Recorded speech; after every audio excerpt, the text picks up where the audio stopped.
In the latest updates coming in from Uttarkashi, where cloudburst and flash floods struck the region, search operations have been disrupted due to heavy rainfall in Dharali, and along with that, the search operations in Harshil have also been halted due to weather conditions. Joining me on the telecast is my colleague Shubham, who is also in Harshil, Uttarakhand right now. Shubham, what exactly is the situation right now in Harshil amid the ongoing monsoon?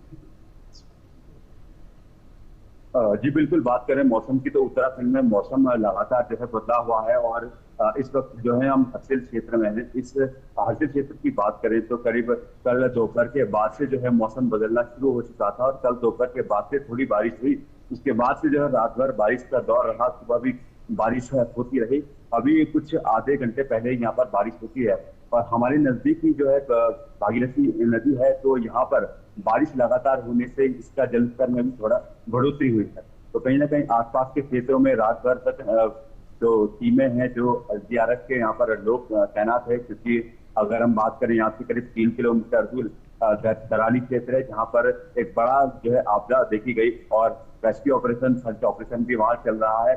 स्थिति यहाँ भी कहीं ना कहीं नाजुक देखी गई है आसपास के क्षेत्रों में, क्योंकि लगातार नदी के बहने से और तेज बहाव से आसपास के क्षेत्र में कटान देखा जा रहा है। तो ऐसे में अलर्ट लगातार जारी है और ये अलर्ट जो है अभी कल का भी मौसम जो है खराब बताया गया है 15 अगस्त तक का। फिलहाल हम बात करें तो यहाँ पर क्योंकि पूरा रेस्क्यू कार्य यहाँ पर चल रहा है, करीब थराली में जो है सारी टीमें लगी हुई है, एनडीआरएफ, एसडीआरएफ और पुलिस प्रशासन, स्थानीय प्रशासन सभी लगे हुए हैं। वहां पर हम इस वक्त मौजूद हैं, तो इसके नजदीक जो है एसडीआरएफ के जो आईजी हैं वो भी यहाँ पर ठहरे हुए हैं। तो तमाम स्थितियों का यहाँ से सीधे तौर पर मॉनिटरिंग की जा रही है, क्योंकि यहाँ पर नजदीक जो है नदी किनारे जो बाढ़ हुआ करती थी पत्थरों की, वो कहीं ना कहीं क्षतिग्रस्त हुई है।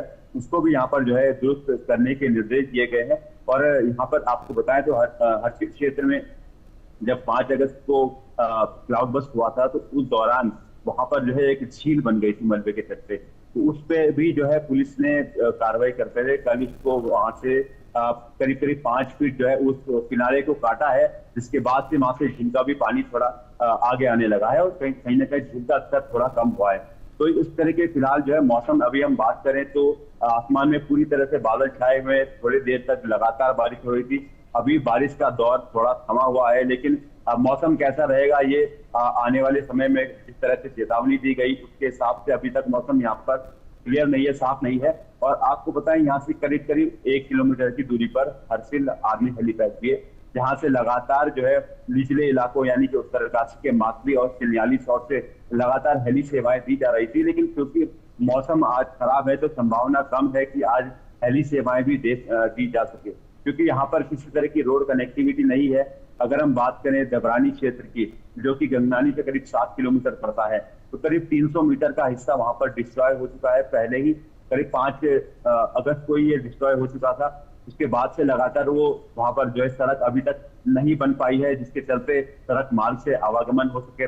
गंगोत्री हाईवे थराली के नजदीक करीब 200 से 300 मीटर अभी भी वहां पर मलबा है।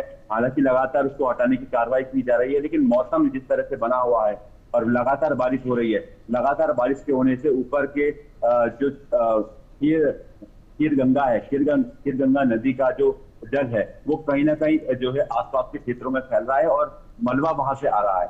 तो ये भी एक बड़ी परेशानी का सबब बना हुआ है। तो कहीं ना कहीं हम देखिए पूरे रेस्क्यू ऑपरेशन में भी मौसम का असर देखा जा रहा है और जिस तरह से आज और कल का भी अलर्ट दिया गया है, तो कहीं ना कहीं जो है रेस्क्यू ऑपरेशन में जो है थोड़ी दिक्कतें हो सकती है। और राशन की, क्योंकि ये हर्षिल क्षेत्र है, यहाँ पर जो है काफी लोग ठहरे हुए हैं जो निचले इलाकों में जाना चाहते हैं या रेस्क्यू टीम के सदस्य हैं, तो यहाँ पर राशन की अभी जो है थोड़ी कमी होने लगी है। हालांकि हेली के माध्यम से राशन पहुंचाया जा रहा है। जी शुभम, हमारे साथ शुक्रिया, हमारे साथ बने